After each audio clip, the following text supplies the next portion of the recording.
ഈ സ്ഥലമാണ് നമ്മ ബാംഗ്ലൂരിന്റെ Malleshwaram. It is considered as one of the oldest but culturally rich neighbourhoods in the Bangalore city. Malleshwaram പേര് വന്ന എങ്ങനെയാണെന്നല്ല, it's because of the 17th century Shiva temple called Kadu Malleswaram.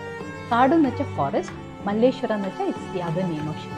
മല്ലേശ്വരമിൽ ടോട്ടലായിട്ട് 4 എലമെന്റ്സ്. അപ്പോൾ മാ ഇസ് ദ ബേസ് ലെറ്റർ. ഇത് വ്യഞ്ജനങ്ങളുമില്ല മാ. ലാ ഇസ് റിട്ടൺ ലൈക്ക് ദിസ്. അപ്പോൾ ലായുടെ കൂടെ വി ഹാവ് മല്ലേ.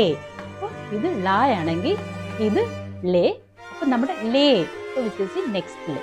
പിന്നെ ബട്ട് ഇറ്റ് ഇസ് മല്ലേ വെച്ചാൽ ഡബിൾ ടൈം ലാ. സോ ഇറ്റ് ഇസ് കോൺ ലേറ്റർ ലേ. അപ്പോൾ ലേയുടെ കൂടെ ഇങ്ങനെ ഇട്ട് കഴിയുമ്പോൾ ഇറ്റ് ഇസ് ദി ഡബിൾ ലാ. അത് ഷ്വ. ഷ്വ എന്ന് വെച്ചാൽ ഇറ്റ് ഇസ് കോമ്പിനേഷൻ ഓഫ് ഷ പ്ലസ് വ. പക്ഷേ ഇറ്റ് ഇസ് നോട്ട് ഷവ അല്ല, ബട്ട് ഇറ്റ് ഇസ് ഷ്വ. So again it is compound letter. അപ്പോൾ ഷ ഇങ്ങനെ എഴുതി കഴിഞ്ഞാൽ ഇറ്റ്സ് ലൈക്ക് ഷെൽ. പിന്നെ വ you need to write below. അങ്ങനെയാണല്ലോ കോമ്പൗണ്ട് ലെറ്റർ കന്നഡയിൽ എഴുതുന്നത്. So this is Malleshwaram. So ഇത് റാ. അപ്പോൾ റായുടെ കൂടെ ഇങ്ങനെ ഇട്ട് കഴിയുമ്പോൾ ഇത് ബിക്കംസ് റം. ഇതിനെ പറയുന്ന അനുസ്മരണമാണ്. ഇതാണ് മല്ലേശ്വരം. മല്ലേശ്വരം എന്ന് കേൾക്കുമ്പോൾ തന്നെ നിങ്ങളുടെ മനസ്സിൽ എന്താ വരുന്നതെന്ന് കമൻറ്റ് ചെയ്തിട്ടുള്ളൂ. ഇപ്പം നിങ്ങൾക്ക് ഇത് ഈസിയായിട്ട് വായിക്കാൻ പറ്റും.